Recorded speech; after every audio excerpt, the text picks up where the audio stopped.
우리 이 시간 하나님의 말씀 같이 보시겠습니다. 하나님의 말씀은 출애굽기 12장 37절에서 42절까지 같이 보시겠습니다. 출애굽기 12장 37절부터 42절까지 보시겠습니다. 제가 한 절, 우리 성도님들께서 한 절 교독하시겠습니다. 이스라엘 자손이 라암셋을 떠나서 숫곳에 이르니 유아 외에 보행하는 장정이 60만 가량이요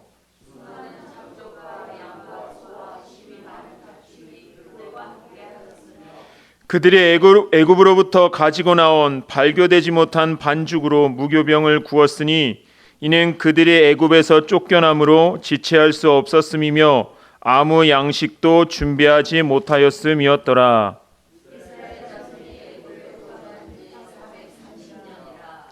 430년이 끝나는 그날에 여호와의 군대가 다 애굽 땅에서 나왔은즉 이 밤은 그들을 애굽 땅에서 인도하여 내심으로 말미암아 여호와 앞에 지킬 것이니 이는 여호와의 밤이라 이스라엘 자손이 다 대대로 지킬 것이니라. 아멘.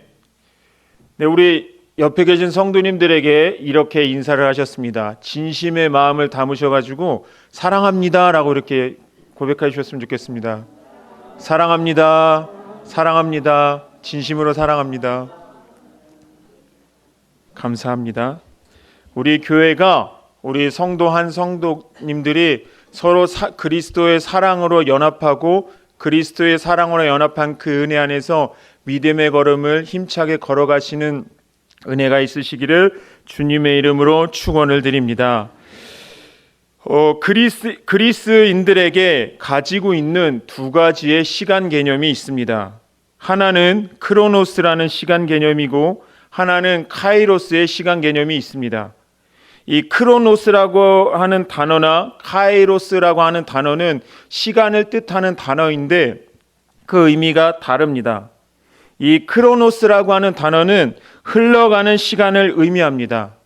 아마 우리 성도님들께서 오늘 아침에 일어나셨을 때 시계를 보시면 8시, 9시, 10시, 11시, 12시 그저 이렇게 정해진 순리대로 흘러가는 시간을 바로 크로노스다라고 이야기를 합니다.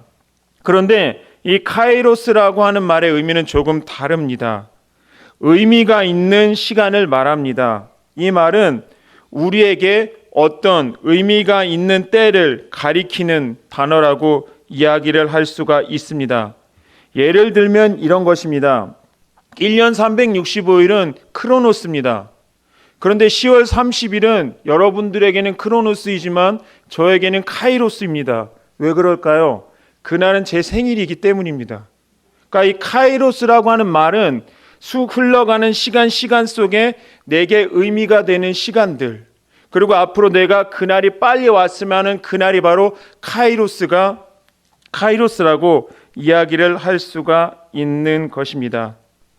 우리 각자의 인생 속에서 크로노스라고 하는 흘러가는 시간의 인생 속에서 각자가 원하는 카이로스가 아마 있으실 것입니다. 아마 어떤 기도 제목을 가지고 열심히 기도하시는 우리 성도님들께서는 하나님께서 그 기도의 제목에 응답하시는 하루라도 빨리 응답해 주시는 그날이 우리 성도님들에게는 카이로스일 것입니다. 그리고 11월 13일 날 수능 시험을 보는 우리 고3 수험생들에게는 그날이 바로 카이로스가 될 수 있을 것이라고 하는 것입니다. 그렇다면 우리 각자의 인생에서 크로노스라고 하는 시간 속에서 우리가 기다리는 카이로스라고 하는 이 개념이 그날이 각자가 다르게 있다라고 한다면 우리 그리스도인에게는 공통적으로 기다리는 카이로스 바로 그 때가 있습니다. 우리 그리스도인으로서 성도로서 기다리는 그날이 언제일까요? 그날은 바로 예수님이 다시 오시는 날입니다. 그래서 우리는 이 땅에서 크로노스라고 하는 시간을 보내고 있는 상황 속에서 우리가 개인의 삶 속에서 원하는 소원에 이루어지는 때가 아니라 궁극적으로 우리의 모든 것이 회복되고 완성되는 그날 예수님 다시 오시는 그날이 우리 그리스도인들에게는 공통적으로 카이로스가 될 수 있다라는 사실입니다. 이 의미를 가지고 오늘 우리가 이 시간에 읽었던 이 본문을 한번 살펴보도록 하겠습니다. 이제 드디어 이제 10가지 재앙이 끝나고 이제 드디어 이스라엘 백성들이 출애굽을 해서 나갑니다. 이 이스라엘 백성들이 기다렸던 바로 그날이 온 겁니다. 그래서 이스라엘 백성들은 이제 10가지 장자의 죽음 6월절까지 끝나고 나서 이제 그토록 부르짖으면서 기다렸던 그날이 와서 이제는 출애굽을 하면서 가나안 땅을 향해 나아가기 시작한 본문이 바로 오늘 우리 이 시간에 읽었던 37절부터 42절까지의 본문이라고 우리는 이야기를 할 수가 있습니다. 그래서 이 부분은 출애굽기에서의 노예 생활이 끝나고 이제는 하나님의 백성으로서의 새로운 삶이 시작되는 순간이라고 우리는 보아도 무방할 것 같습니다. 그래서 우리는 이 본문 속에서 이 땅에서 그리스도인으로서 우리는 살아갈 때에 잊지 말아야 할 점을 우리가 묵상해 볼 포인트를 한번 이 시간을 통하여 3가지 정도로 한번 살펴보도록 하겠습니다. 첫 번째는 우리는 하나님의 때를 기다리는 사람인데 우리 믿는 사람들에게는 우리가 기다리는 하나님의 때만이 아니라 그 기다리는 시간들도 그 기다리는 순간들도 우리에게는 결코 헛된 시간이 아니라 의미가 되는 시간이다라고 하는 것입니다. 우리가 생각하기에 우리의 기도 제목이 이루어지는 그날, 또 우리 그리스도인으로서 궁극적으로 예수님이 다시 오시는 그날을 우리는 그날만을 기다리면서 살아가지만 그날을 기다리는 지금 이 순간도, 지금 이 시간도 하나님이 보시기에는 의미가 있는 시간이다라고 하는 것입니다. 이 출애굽기 12장 37절에 보게 되면 이스라엘 자손이 라암셋을 떠나서 숫곳에 이르니 유아 외에 보행하는 장정이 60만 가량이요 라고 말씀을 합니다. 우리는 이 37절 본문의 말씀에서 보행하는 장정이 60만 가량이요 라고 하는 부분에 집중을 해봤으면 좋겠습니다. 이 야곱과 그의 가족이 애굽을 내려갈 때 보면 출애굽기 1장 5절에는 숫자가 70명이었다라고 이야기를 합니다. 그런데 그 70명밖에 안 되는 인원이 약 430년이 지나고 나서 출애굽을 할 그 시점에 보니까 장정들만 60만 명, 여자와 아이들과 노인들까지 합치면 약 200만 명이나 되는 엄청난 숫자로 번성했다라고 하는 것을 우리는 알 수가 있습니다. 이 번성한 기간이 어느 기간이었냐면은 우리는 이스라엘 백성들이 노예 생활을 했던 그 430년이라는 시간 동안 이 이스라엘 백성들의 70명에서 200만 명이라는 번성이 일어난 기간이 바로 노예 생활의 기간이었던 것입니다. 우리가 이 출애굽기 1장을 읽어보게 되면 요셉을 알지 못하는 새 왕이 일어나서 이제 바로가 왕이 되어서 이 이스라엘 백성들이 번성하는 게 너무 두려워가지고 얼마나 많이 괴롭혔습니까? 고된 노동을 통해서든지 산파를 통해서 이들의 번성을 막으려고 엄청 노력을 했습니다. 그런데 성경에 보게 되니까 이렇게 말씀합니다. 출애굽기 1장 12절 상반절에 그러나 학대를 받을수록 더욱 번성하여 퍼져나가니라고 말씀합니다. 그리고 출애굽기 1장 20절 상반절에 보게 되면 하나님이 그 산파들에게 은혜를 베푸시니라고 말씀을 합니다. 그러니까 하나님께서 은혜를 베푸셔서 바로 왕의 방해에도 불구하고 이스라엘 백성들이 이 70명밖에 안 되는 이 인원이 번성하여 민족이 된 것입니다.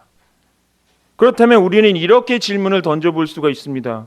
하나님께서 은혜를 베푸셨다라고 나와 있는데 하나님께서 그럼 그 430년이라는 시간 동안 어떻게 은혜를 베푸셨나요? 라고 우리는 질문을 던질 수가 있다는 것입니다. 그런 질문에 대하여 출애굽기 1장 23절에서 25절에 보게 되면 여러 해 후에 애굽 왕은 죽었고 이스라엘 자손은 고된 노동으로 말미암아 탄식하여 부르짖으니 그 고된 노동으로 말미암아 부르짖는 소리가 하나님께 상달된지라. 하나님이 그들의 고통 소리를 들으시고 하나님이 아브라함과 이삭과 야곱에게 세운 언약을 기억하사 하나님이 이스라엘 자손을 돌보셨고 하나님이 그들을 기억하셨더라라고 말씀합니다. 이때 이스라엘 백성들이 아브라함으로부터 주신 약속이 있기 때문에 그 약속 붙잡고 이 430년이라는 시간 동안 너무 고통스러워서 너무 힘들어서 하나님께 부르짖었습니다. 얼마나 간절하게 부르짖었을까요? 그저 삶의 어느 조금 힘들어서 부르짖는 정도가 아니라 정말 애타게 필사적으로 하나님 앞에 부르짖었다라고 말합니다. 아마 우리가 예전에 삶의 문제를 가지고 그때 눈물로 부르짖었을 때 그때 기억 갖고 계시죠. 이스라엘 백성들은 그거를 무려 430년이나 한 겁니다. 힘드니까요. 삶이 너무나도 힘들고 이 말이 430년이지 이스라엘 백성들이 그래 우리 430년만 버팁시다 그러지도 않았습니다. 언제 끝날지도 모르는 고통이었습니다. 근데 계속 너무 어렵고 너무 힘들고 너무 죽을 것 같은 그걸 가지고 하나님 앞에 나아갔으니 얼마나 많이 울었을 것이고 얼마나 많이 애통하며 땅을 치면서 하나님 앞에 도와달라고 제발 나 좀 도와달라고 이렇게 기도하지 않았겠습니까? 근데 우리 하나님이 들으셨습니다.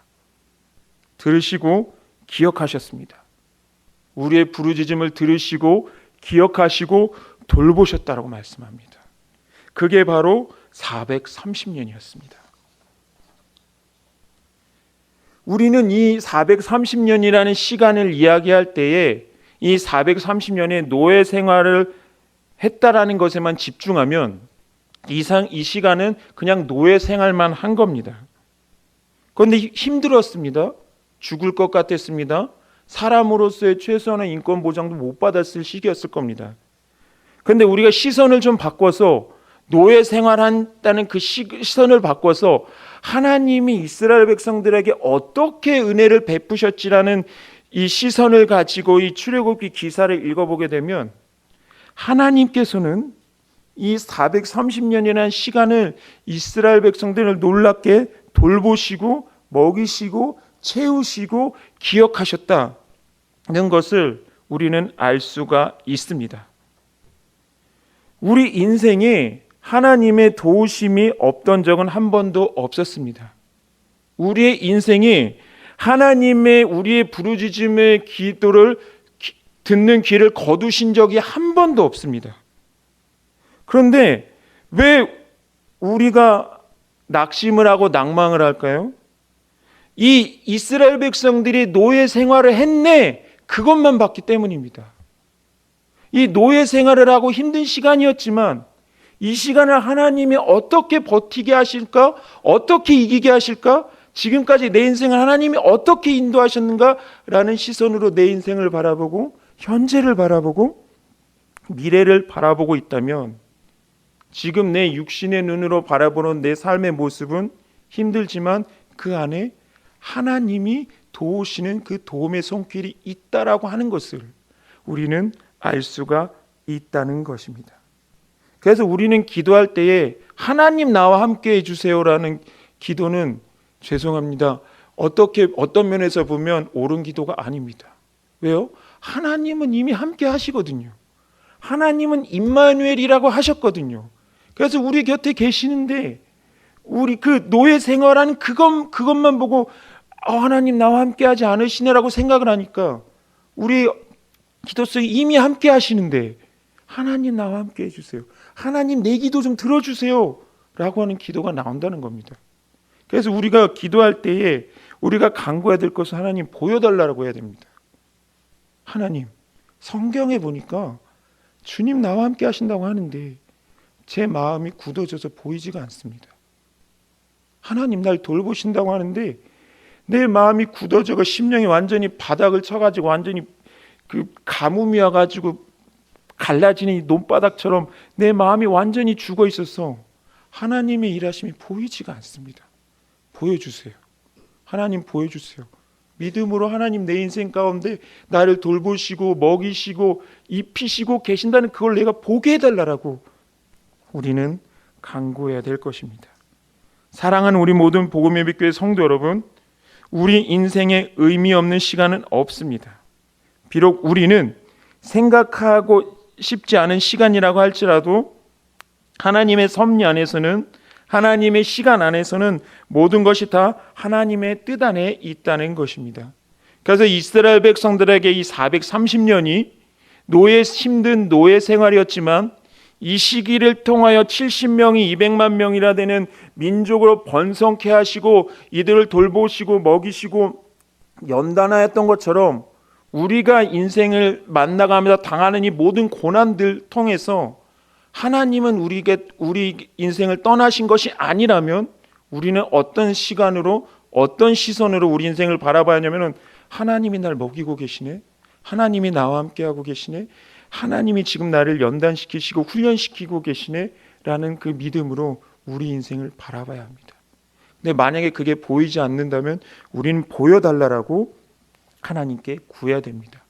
그러니까 우리가 구할 때 하나님의 인도하심이 없는데 우리가 구하니까 하나님의 인도하시는 것이 아니라 하나님이 우리 인생을 채워주시지 않는데 우리가 기도해서 채워주시는 것이 아니라 하나님은 이미 우리 인생을 채워주시고 함께 하신다는 것을 보여달라고 우리는 구해야 된다라고 하는 것입니다.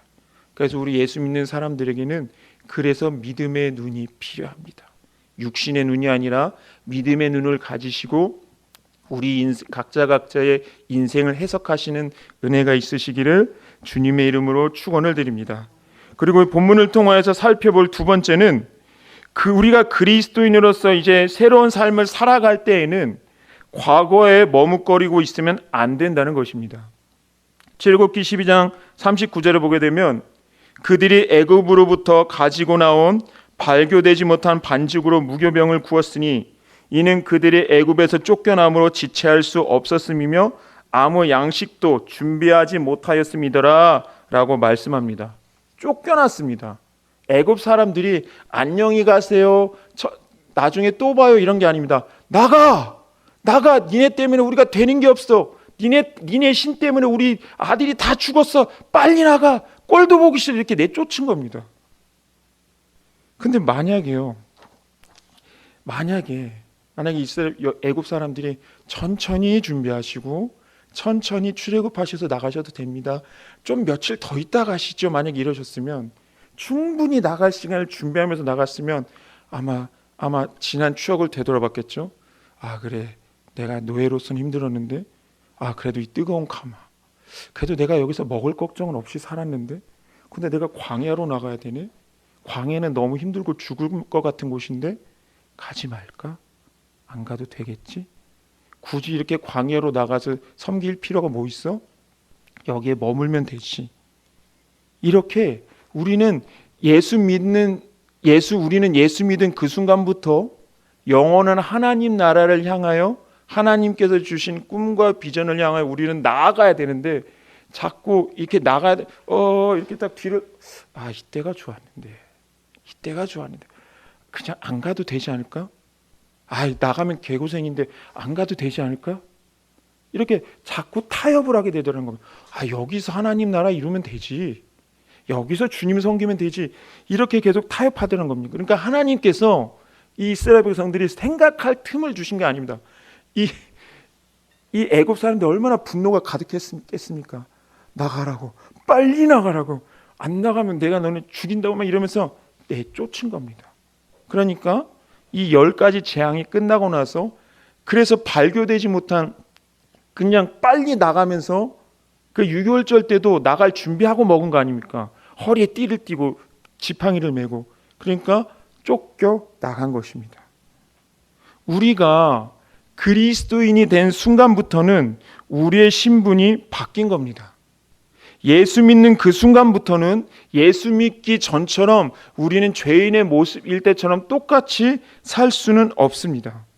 우리가 그리스도인이 되었으면서도 여전히 옛 습관을 가지고 산다면 우리는 예수님을 잘 믿는 거다라고 이야기를 할 수가 없습니다. 하나님은 가나안 땅으로 나아가라라고 말씀하시는데 여전히 애굽에 있으면서 우리는 하나님을 잘 섬긴다라고 말할 수가 없습니다.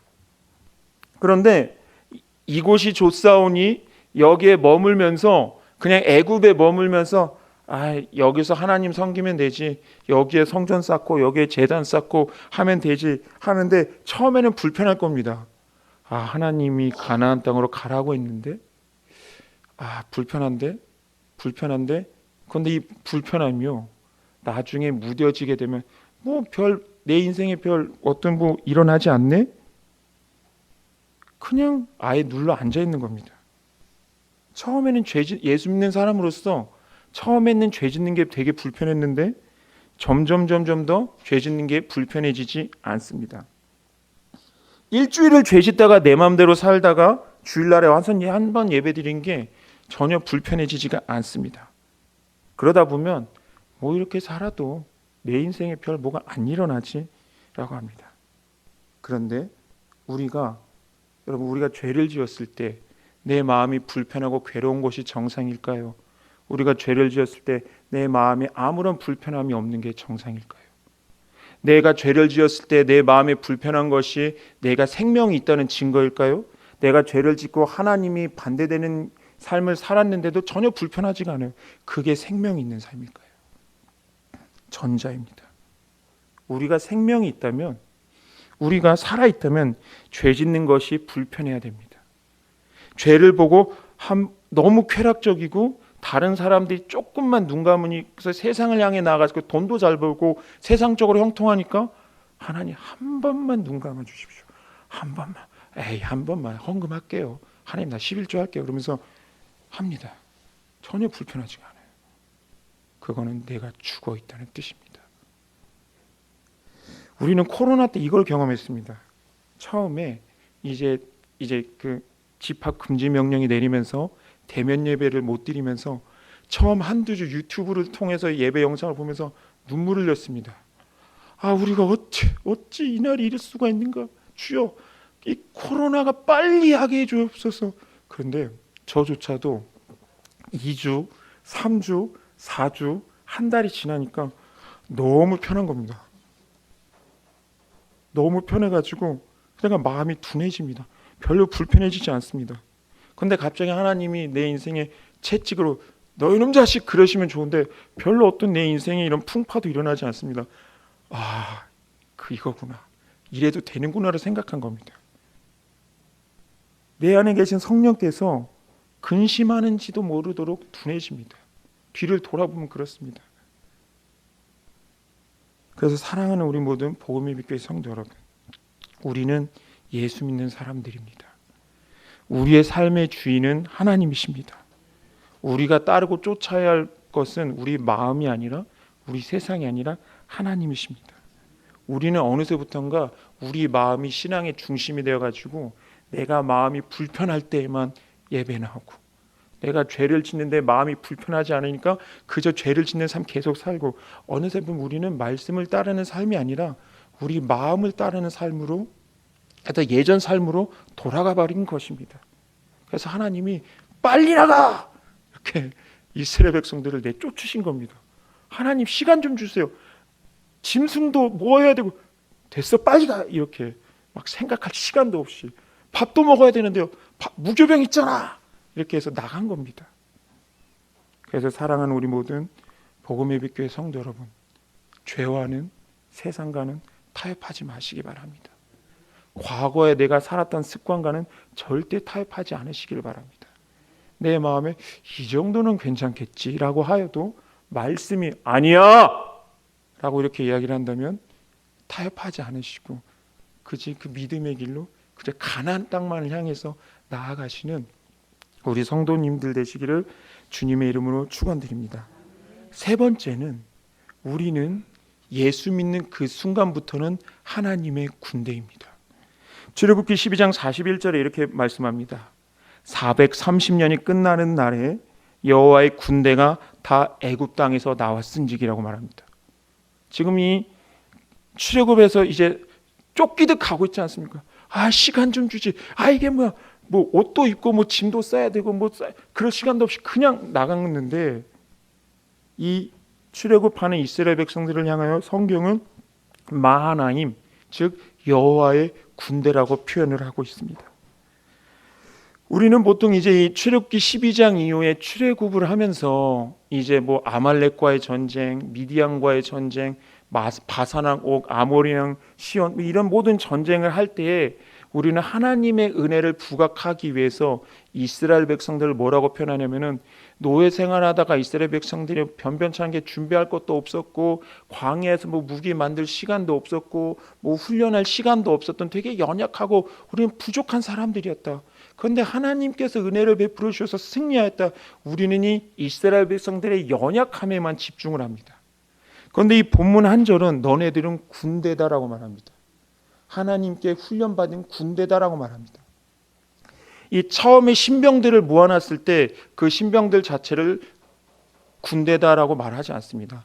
훈련되어서 자대 배치를 받고 난 뒤에 그 사람들이 모인 것을 군대다라고 이야기를 하죠. 실제로 칼과 방패가 없습니다. 근데 왜 군대라고 합니까? 싸울 게 있어야지 군대가 되지 않겠습니까? 성경은 이 출애굽하는 이스라엘 백성들이 왜 우리가 군대입니까? 라는 그 질문에 대해 이제 간 예수 믿기 시작한 우리들이 왜 여호와의 군대가 됩니까? 라고 하는 그 질문에 이렇게 답합니다. 시편 18편 2절에 이렇게 말씀합니다. 여호와는 나의 반석이요 나의 요새시요 나를 건지시는 이시요 나의 하나님이시요 내가 그 안에 피할 나의 바위시요 나의 방패시요 나의 구원의 뿌리시요 나의 산성이시로다라고 말씀합니다. 칼과 무기가 어디에 있습니까? 하나님께 있습니다. 그러면 우리가 나는 아무것도 없는 사람입니다. 뭐가 있어야 믿음으로 사는데 나는 가진 것이 아무것도 없습니다. 그래서 전 가나안 땅을 향해 못 갑니다. 저는 제 사명 감당 못합니다. 저는 제가 할 일 못합니다. 맡겨주셔도 저는 가진 게 아무것도 없으니까 저는 할 수 있는 게 없습니다. 저는 군대로 살지 않겠습니다.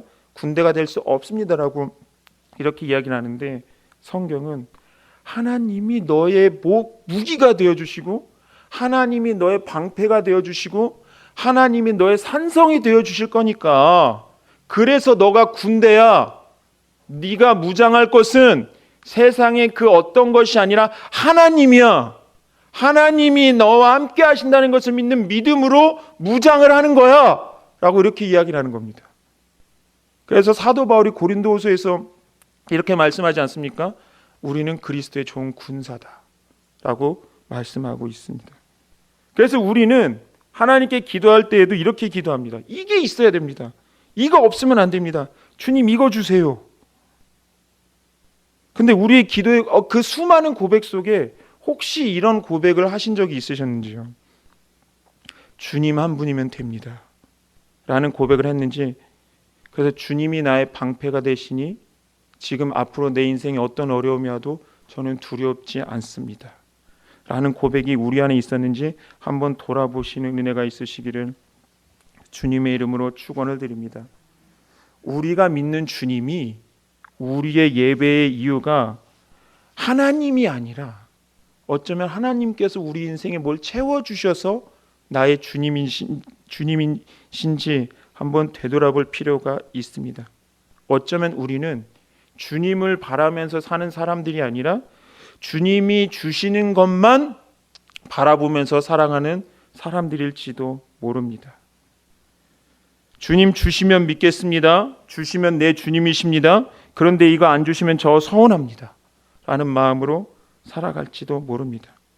아마 우리 성도님들께서 자녀들이 찾아오고 자녀들이 자주 연락하고 자녀들과 자주 교제할 때에 아마 우리 성도님들이 가지신 용돈, 성도님들이 가지신 그 재산만 바라보고 엄마 밥 먹었어요 라고 한다면, 여러분, 저와 여러분 이 얘기를 듣는 부모님의 마음이 어떻겠습니까? 이미 부모님은 이미 주실 겁니다. 그런데 그 마음의 서운함이 얘네들이 나한테는 관심이 없네? 라고 한다면 어머 우리 성도님들께서는 되게 서운하시지 않겠습니까? 하나님도 마찬가지입니다. 하나님께 저 주님이면 됩니다 라는 이 고백을 우리는 얼마나 했는지요. 그래서 이 사드락과 메삭과 아벳느고가 했던 바로 그 유명한 고백, 그리 아니하실지라도라는 이 고백이 우리의 고백이 되시기를 주님의 이름으로 축원을 드립니다. 하나님께서는 이미 우리의 자녀됨의 신분을 허락하셨습니다. 이 자녀됨의 신분을 허락하셨다라는 말은 자녀의 특권은 아버지가 가진 모든 것을 누릴 권리가 있다는 겁니다. 이미 우리가 구하려고 하는 것 하나님이 이미 다 주신다고 하셨습니다. 받을 겁니다. 누리실 수 있습니다. 그것이 재물이든 그것이 무엇이든 하나님이 기뻐하시는 모든 것들은 다 주실 것입니다. 그런데 왜 그 모든 것들을 은혜로 주시는 하나님께는 우리가 관심을 두고 그분을 구하면서 살았는지 우리는 한번 돌아봐야 될 줄로 압니다. 말씀을 마무리하도록 하겠습니다. 사랑하는 우리 모든 복음예비교회 성도 여러분, 오늘 세 번째 대지처럼 우리는 하나님 나라의 군대입니다. 내가 뭐가 있어서 내가 뭐가 강해서가 아닙니다. 하나님이 우리 인생 가운데 함께 하셔서 우리는 군대이고 하나님의 전능하신 그분의 그늘 아래 모든 것이 다 예비되어 있기 때문에 우리가 앞으로 해야 될 전쟁에 필요한 모든 것들이 예비되어 있기 때문에 우리는 하나님의 군대입니다.